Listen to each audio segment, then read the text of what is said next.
All right, we're live. We're live. All right, welcome back, you Inglorious Bastards and Magnificent Bitches. It is I, Doc Hamo. And Ken Santos here. And we're back for another test of the emergency podcast system, and this is the one that's going to get us banned. But we have a guest. We'll try, hopefully. And the guest can introduce himself. All right. My name is irrelevant like last time, pretty much. I like to stay anonymous. It's not, but this is the one that's going to get us banned because we're talking about fucking the retarded shit women do this day and age. Now, like, we're going to talk about men too this podcast. Nobody's going to like us this podcast because we're ragging on all of your fucking stupidity. But we're going to start with fucking,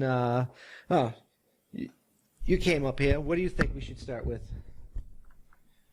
I don't know. We can go back to, like, when I was here the last episode, we were talking about, like, Black Lives Matter stuff, so we could talk about Breana Taylor and then let it roll from there and then just... Yeah, that's an interesting thing because you get the liberals and they're all, like, mad because they're using Black Lives Matter thing as a means to, like, try and burn down the country and shit. And then you get the conservatives who are fucking trying to say that the police report was enough in a case that implements the police, but it's just like it's a case that implements the police. If the police are the ones on trial, their word is a conflict. That's fucked up. Yeah, that makes sense. It should be like a third party. But it still has to be accepted for review. I mean, they could submit it, but like that's the point I'm getting at. You have to review it minimally. There's just a reasonable doubt that there's a conflict of interest there. Oh, of course there is. I mean, they say that, like, it's justifiable because her boyfriend shot first, but, like, they did a no-knock warrant, and if someone was to come into my house, like, and I hear somebody, I'm going to be shooting. Yeah, like, self-defense all day. I mean, the police said they did knock, the neighbor said they knocked, but Walker said he didn't hear it, and if you didn't hear them announce themselves or whatever, and you kicked in my door, I'm going to fucking shoot you too. Yeah, all day. Gotta keep myself safe. And it says he fired a warning shot that, like, accidentally hit one of the cops in the legs. He didn't actually fucking try and shoot the cop. Yeah. That's crazy. But what's crazy is that, like, nobody's even being tried or, like, for her death. Like, every cop in that situation is not. So they shot her because she was in line of fire? Well, they said they just, after the guy, I forget his name, I think it's they're calling it, the article I read was calling him Walker. So I don't know if that's his last name. It's usually how they... Let's just roll with it. Right? Yeah, it's Walker. So, like, they said he shot Walker said he shot a warning shot. Yeah, of course. He's like the ranger. We know. And then, like, the cops returned fire and they shot 34 times and she got hit with 6 bullets and died.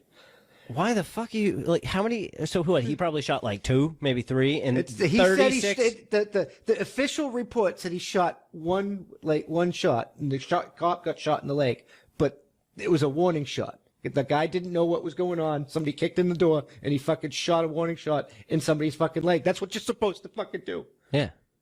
Self-defense, like, oh, shit, you broke in my fucking, oh shit, you're a cop, damn, this sucks. I mean, a cop, like... That's why a no-knock warrant shouldn't really exist. They should have, like, made it more announced. Yeah, ring the doorbell. Yeah, but then you get drug dealers and people like that are heavily armed to prepare for, like, I understand it in certain situations. People have a right, the unreasonable search and seizure. That's the Fourth Amendment of the Constitution. We're fucking supposed to be protected in our persons, papers, and property. So that's the problem with this country is that, like, we've gone so far away from the Constitution. Like, there's a lot of laws that are in place that shouldn't even be going on because it directly goes against the Constitution. Yeah. I mean, that's the truth. Like, no, I'm following. I'm just. They're supposed to have. I can understand the thought and the reasoning behind having it. You see what I'm saying? Like, can you grasp that? I mean, like, I understand what they're trying to do, but they can't do that. They shouldn't. They don't have the legal authority to do that. For the masses to believe it enough to allow it to pass. It doesn't. It is viable. It shouldn't allow it to happen because it shouldn't even be happening in the first Yeah, but that goes back to the presidents that were fucking even having to listen to talk to each other. Our rights. This whole country is written upon the Constitution. Oh, of course. We hold these truths to be self-evident. Among them is that every man is born with certain inalienable rights.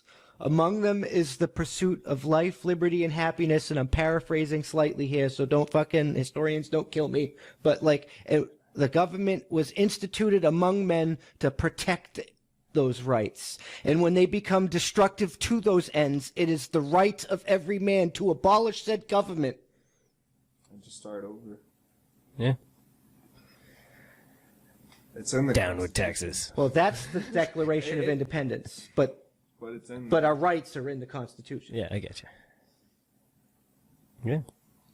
All of the important papers that like country was founded upon.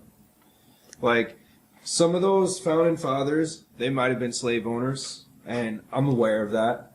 But at the same time, they knew it would be a problem in this country. Especially Thomas Jefferson knew it would be a problem in this country. Yeah, they had the foresight to know that like we had to be put on the path of freedom,